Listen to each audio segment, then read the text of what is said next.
안녕하세요. 이번 영상에서는 싱글인 사람들이 왜 싱글로 살아가는지 궁금하실 거예요. 그래서 제가 인터뷰를 한 내용도 있긴 하지만 싱글로 살아가는 5가지 이유에 대해서 이야기를 하려고 해요.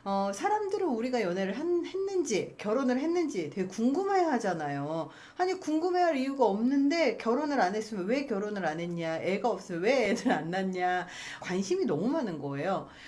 연애를 즐기기를 선택하는 사람이 있는가 반면에 혼자 지내는 걸 선택한 사람들도 있거든요. 보통 혼자 지내고 연애를 안 하고 그리고 자기의 삶을 즐기려고 하는 사람들도 있는데도 불구하고 이렇게 혼자 지내는 사람들 그리고 연애 안 하는 사람들은 인기가 없기 때문에 싱글로 남는다고 생각을 하더라고요.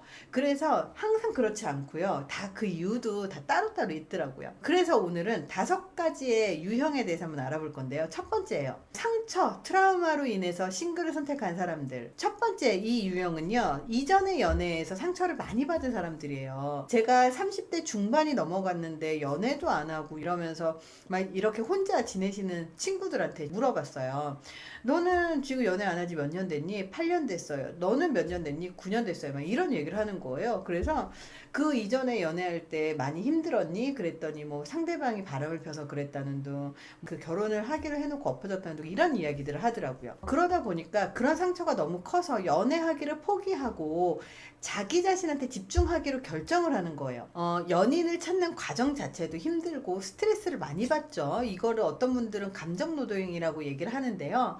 이런 분들은 과거에 아주 큰 상처를 입었을 가능성이 굉장히 많습니다. 전 애인이 바람을 폈거나 폭력적이었거나 학대했을 수도 있어요. 그래서 그런 것들이 영향을 미치고 그리고 현재 영향을 미치기 때문이거든요. 다른 사람들하고 사랑에 빠지는 것에 대해서 강한 두려움인 필로포비아를 앓고 있을 수도 있습니다. 과거의 연인 때문에 새로운 사랑이 두렵다면 그 과거의 트라우마를 해결을 하지 않으면 새로운 사랑을 하기가 굉장히 어려워지고요. 그리고 새로운 사랑을 만나더라도 과거에 묶여서 이 사람을 바로 제대로 보지 못하는 거예요. 그래서 트라우마들을 빨리 치료하는 게 굉장히 필요하겠죠. 실제로 나는 연애라는 걸 하지 않을 거라고 선택을 한 사람들을 가만히 보잖아요. 그러면 연인에 대한 트라우마도 있지만 가정에 대한 트라우마가 있는 사람들도 있어요. 그래서 제가 아는 그 한 친구 같은 경우는 아버지가 매일 아주 어렸을 때부터 폭력을 행사해서 딸을 엄청 때리고 그리고 엄마도 많이 맞으셨을 거예요. 그래서 그러다 보니까 가정은 굉장히 나쁜 것, 결혼은 굉장히 안 좋은 것, 이렇게 머릿속에 박혀 있어서 결혼을 할 생각이 아예 없다라고 얘기를 하거든요. 이렇게 결혼에 대한 두려움, 사랑에 대한 두려움을 갖고 있는 거는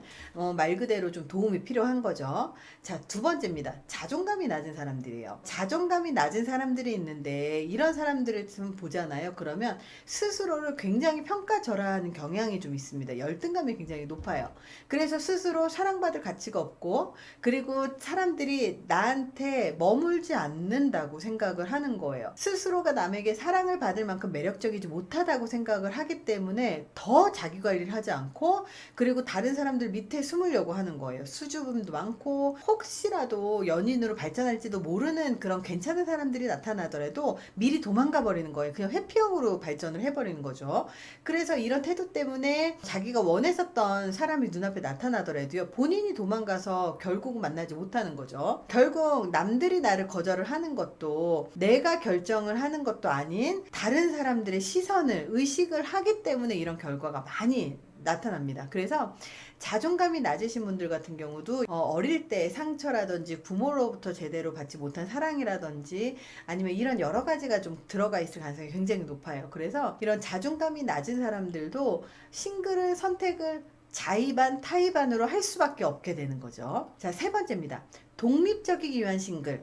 이렇게 독립적인 사람들이 있어요. 자기 스스로 자기가 너무 독립적이라서 누군가하고 함께 사는 것 자체가 안 될 거라고 스스로 알고 있는 사람들이 있습니다. 일종의 강하고 진지한 유대관계가 아니라서 혼자 있는 사실을 즐기는 사람들이에요. 혼자 있는 공간도 즐기는 거죠. 이런 공간은 집이나 차 안이나 혼자 있는 시간, 이런 누구에게도 보고할 필요가 없는 시간, 어떤 관계에 대한 의무도 없는 시간들까지 포함이 돼요. 그래서 이런 이런 독립적인 유형의 싱글들은요, 이런 독립에 대한 갈망으로 인해서 두 가지 케이스가 있습니다. 첫 번째가 뭐냐면 자립심이 강한 싱글이에요. 이 사람들은 스스로 자급자족을 할 수 있고 다른 사람들과의 교류가 필요하지 않다고 생각을 하는 거예요. 그래서 연애 자체에 시큰둥해요. 이 사람들은 보통 시간을 혼자 스스로 원해서 혼자 시간을 보내는 거죠.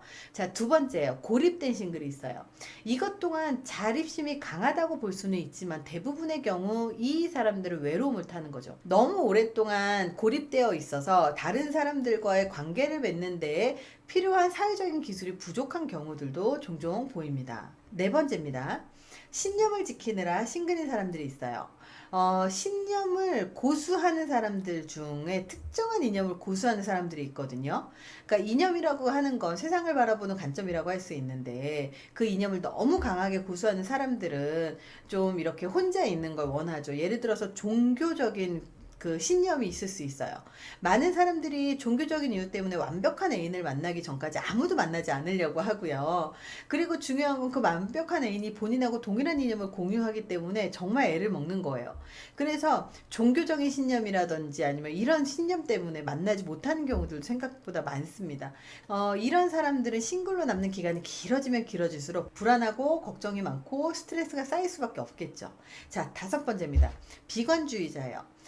연애라는 것에 완전하게 부정적인 생각을 갖고 있으면서 또 이런 분들이 성격도 좀 이상하잖아요. 그래서 이런 사람들은 친구 사귀는 걸 싫어하는 건 아니지만 그런 친구를 사귀어서 그런 비생산적인 관계 자체를 싫어하는 사람들이 되게 많아요. 사실 대부분의 경우 인간관계에서 나오는 즐거움이나 이익 이런 것들이 있는데 이거를 믿지 못하는 거죠. 그래서 어떻게 보면 되게 좀 재미있는 것 같아요. 비관주의적인 싱글들은 자신을 진짜 칭찬해주는 사람을 진짜 발견하지 못할 수밖에 없을 거예요. 왜냐하면 스스로 믿지 못하거든요. 이런 마음도 춥고 압박감도 많고 그러고 누군가와 깊은 관계를 맺고 싶지만 또 맺고 싶지 않은 거죠. 그래서 자기의 생각, 신념, 경험, 세계관이 우리의 관계에 굉장히 많은 영향을 미치거든요. 그래서 싱글로 사는 건 나쁜 건 아니에요. 모든 싱글이 자존감이 낮거나 그 성격이 안 좋거나 이런 걸 이야기를 하지 않거든요. 하지만 싱글로 사는 건요, 어떻게 보면 굉장히 합리적이고 굉장히 좋은 선택일 수 있어요. 왜냐하면 서로 의존하고 기대고 그리고 살아가는 것 자체가 굉장히 피곤하고 힘든 일이거든요. 서로 의존하는 것을 피하기 위해서 싱글로 사는 법을 배우기도 해요. 자기 스스로 자기를 온전히 독립을 할 수 있는 사람이 다른 사람하고 함께 하더라도 더 행복할 수 있거든요. 스스로 싱글로 살아가는 이유가 5가지 중에서 만약에 내가 조금 더 성장하고 발전해서 나갈 수 있는 거라면 내가 건강하게 싱글로 살고 있는 건지 아니면 무언가를 회피하기 위해서 싱글로 살고 있는 건지를 잘 살펴보시고 내가 만약에 너무 부정적이라던가 아니면 트라우마를 경험을 했다던가 아니면 자존감이 너무 낮아서 도저히 이게 안 되겠어 그러면 외부의 도움을 받을 필요는 있겠죠. 싱글 자체가 다 나쁘다라는 건 아니에요, 분명히. 하지만 싱글로 살아가기 위해서 선택을 한 게 무언가를 회피하기 위해서냐 적극적으로 나의 무언가를 지키기 위해서냐에 따라서 달라진다라는 걸 기억해 주셨으면 좋겠습니다. 이번 영상이 도움이 되시길 바랍니다. 감사합니다.